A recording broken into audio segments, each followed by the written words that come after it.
Hello, friends, fellow starseeds, lightworkers, and angels. I am Julie Joy of the Young Lightworkers with another message from Aita, channeling her higher self. And this one's entitled From Victim to Warrior to Master to Learn Love. It is a beautiful day, a beautiful sunrise on planet Earth today on this January of 2020. 2020 represents perfect vision. We are moving into a whole new era. Most of our earthly brethren do not see this yet. They do not have eyes to see or ears to hear. They are still trapped, enmeshed in their third-dimensional holographic paradigm. All human beings, all of us, came to schoolroom planet Earth to expand our consciousness. That is why the material realm and planet Earth were created. In our blissful spirit state with no material form or substance, existence was wonderful indeed. Bliss, joy, and love were what we were. Connection and belonging was what we felt, and a deep abiding love for all that is. We are a part of all that is. We are parts of water in the ocean of God consciousness. We are a part of source energy, a part of the love that pervades all and directs all consciousness and all life in the spirit and material realm. Consciousness, source energy, is God. We are a part of God that decided to experience itself in material form as human beings. Consciousness knows. Consciousness flows. Consciousness is love without duality, without fear. In the spirit realm, consciousness has no opposites. There is only love.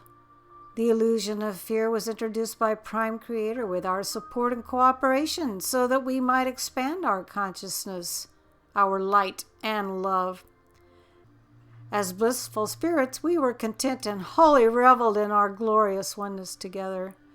But the time came when we asked to expand ourselves to greater and grander heights of love and light. Expansion in God's perfect existence is a natural phenomenon akin to evolution and the human realm.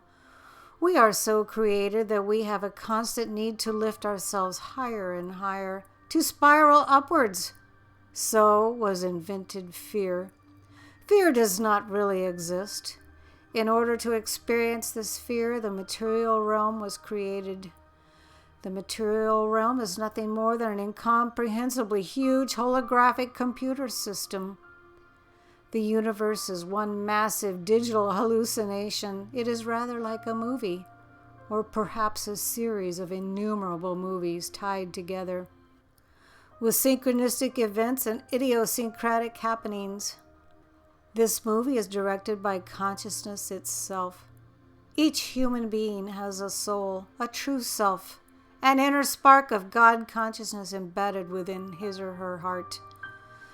The soul, together with the spirit guides that we call angels and our soul family, direct us on our earthly path.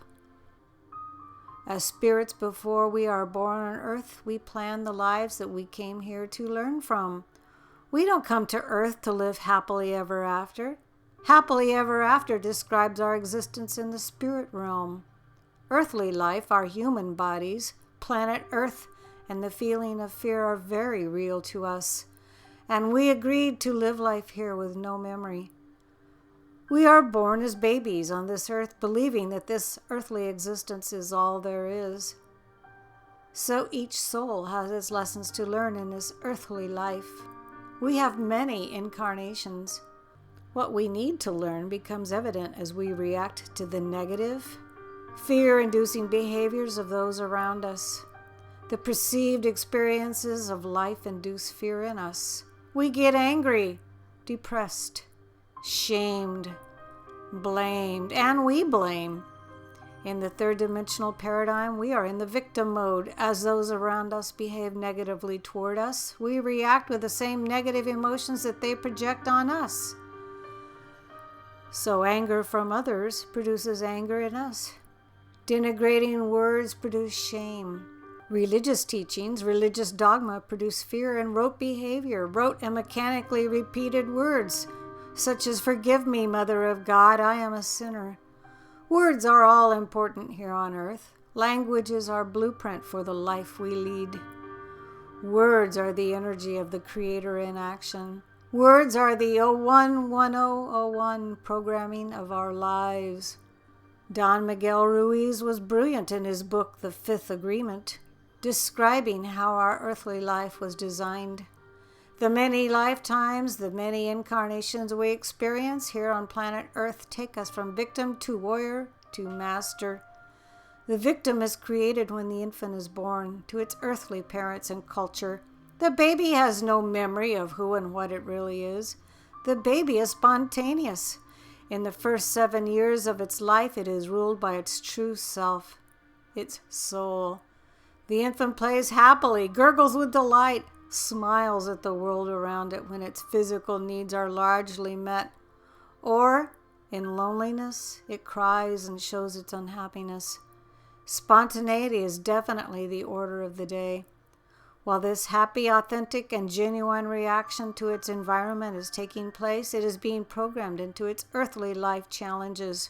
Words, words, words, repetition, repetition, repetition are the programming mechanism. Emotions are the filter through which experiences are processed. What is this victim mode that all humans experience in their third-dimensional life? The third dimension is the fear-filled world that humans must navigate through to grow in love and light. So humans in the victim mode are domesticated. That is, as they are taught the false beliefs and understanding of their parents, society, religion, governments, and education. Inevitably, in the third dimension, these beliefs are fear-filled. Human beings can basically be divided into 2 categories: service to others, empaths, or service to self-narcissist. Both are of God. Both are source energy or consciousness, for there is nothing outside of God. Both have agreed before they came here to planet Earth to play the part they have designed for themselves, the part that will best help their evolution and growth, their ascension to greater heights of love.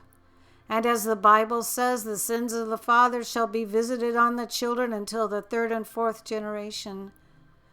And we say, for many more generations. As we said, repetition and words are all important in this earthly realm. In our early years, our parents want to protect us, to give us the tools they perceive we need to successfully navigate our fear-filled and perceptively frightening world. So they become our coaches. They warn us of what they see to be potential dangers. They fill our minds with what they believe is the truth. They tell us to be careful, to be fearful. They tell us not to trust anyone or anything. They tell us that we are poor. We lack abundance in all things. We must look out for ourselves, for there is not enough of anything to go around. We must be careful to have enough money, material goods, and education. We must take our religious dogma seriously and claim ourselves as sinful beings. Only then will our God save us from the eternal damnation we so richly deserve. We are told we are sinners, stupid, ugly, fat, inadequate in all ways. We are told basically, with many hurtful words and in many different ways, that we are not good enough. Thus we perceive ourselves to be the victims. We believe we have been harshly treated by all around us. They are not kind. They do not treat us well. We become resentful. We treat others as we have been treated. We believe as we see those around us believing. We put others down. We yell, "You are sinful, fat, ugly, downright ignorant" at each other. The eye does not see itself. Like attracts like. That which we see ourselves as is how we see others. And this earthly experience is so designed that that which we believe and our picture in our minds give us our experience. So, to those that have shall be given, and to those that have not, even that which they do have shall be taken away. The more negatively one thinks, the more negative becomes one's experience. When we think in fear terms that we are poor, we down spiral and become poorer and poorer, and eventually homeless and without means for food and sustenance. And as such, we see ourselves in a bad situation that has been inflicted on us by others. We believe we are victims. We keep hatred and resentments in our sad life situation alive by repeating it to ourselves over and over again in our minds. The deeper we spiral downwards into our victim mode, the heavier and darker becomes our life story. Friends fall away. Material goods disappear. Anger and vitriol rule our lives. We may well hit bottom. Hitting bottom is feeling absolute despair and deep, deep, dark depression.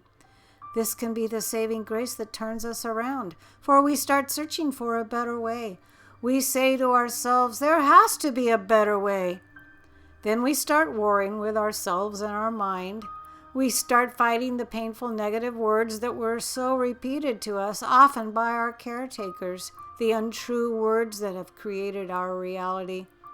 We ask ourselves, are we truly ugly, stupid, fat, worthless sinners? Slowly we rise up from our third-dimensional, fear-filled life. We begin to see that our thoughts and consequent words create our reality. We slowly see that our emotions are our guide to a more loving and joy-filled life. We have free will. We can choose love or fear. Our emotions are our guide to what is loving and what is fearful. Negative, fear-filled emotions tell us we are behaving in an unloving way. Emotions are our soul's way of guiding us to love. Good, joyful, loving, happy emotions tell us that our soul is in sync with our behavior. Emotions, thoughts, and words are our guides to life. Feelings lead us to thoughts, words, and behavior. So intricately and cleverly is our human life designed. All that we live through is planned for us so that we might experience fear. Use our emotions to guide us out of fear, and eventually, through many lifetimes and many experiences, turn back to the love that we inherently are. Then we remove the overlay of the now outmoded and unnecessary negative beliefs that programmed us.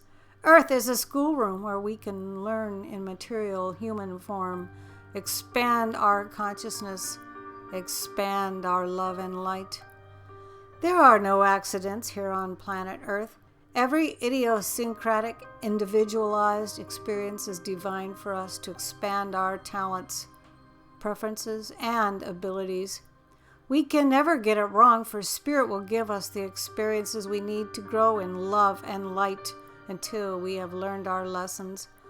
We might say, why is this happening to me again? Situations continue to occur to teach us until we let go and let God and no longer rail against our earthly challenges. As we ascend up the ladder of frequency, the ladder of spiritual learning, we take each experience as a lesson. Again, there are no accidents here in the human hologram matrix. All is designed for us to feel our feelings, clear our karma, learn our lessons, and return to love. Now is the time of ascension, dear hearts, brave souls. Much pain has been experienced. Much false teaching has been overcome. We are learning to love ourselves deeply and intensely. How can we not? For we are divine. We are that we are. Human. We are all that we are divine. And as we love ourselves, we can genuinely love others, love all of God's creations, for we realize all is of God. There is nothing outside of God. This material realm is a holographic movie designed for us to experience the opposite of love. Fear, that we might realize we prefer love. Thank you. Indeed, thank you, Creator. We are very grateful. We are emerging as greater, more loving drops of consciousness in the ocean of source energy. All is well with our world. This was channeled by Aita, channeling her higher self. I am Julie Joy of the Young Lightworkers. Thank you for listening to this fascinating, interesting message.